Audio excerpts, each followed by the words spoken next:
তো সবাইকে good morning. আজকে লাইভ ভিডিওটা নিয়ে আসতে একটু দেরি হলো। তো আপনাদের লাইভ ডেটা দেখাচ্ছি। এলওসি অপশন চেন দেখে কি করে ইন্টারডে ট্রেড করবেন। তিনটে জিনিসই দেখতে হবে ইন্টারডে ট্রেড করতে গেলে, সেটা হলো ওয়াই চেঞ্জ আর ভলিউম।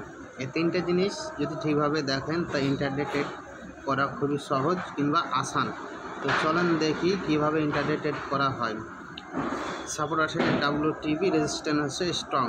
এই দেখে ইন্টারডে ট্রেড করা খুবই সহজ আসান। তো চলেন আজকে আমি একটা ছোট্ট ট্রেড নিয়েছিলাম, তা চলেন কী হয়েছে দেখি। আসেন।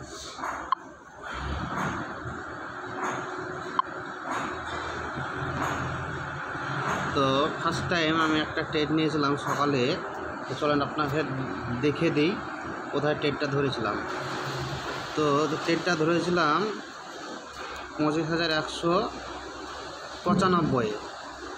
সে ট্রেডটা এইখান থেকে ধরেছিলাম, দিয়ে ছোট্ট একটা ট্রেড করেছি এই পর্যন্ত। বেশি পয়েন্ট নিইনি, হালকার উপরে নিয়ে আমি বেরিয়ে এসেছি এলটিপি ক্যালকুলেটর দেখে কিংবা অপশন চেন দেখে। তো চলেন প্রফিটটা দেখি কত হয়েছে। তো প্রফিটটা প্রফিট 528 টাকা প্রফিট করেছি আজকের দিন এক লটে।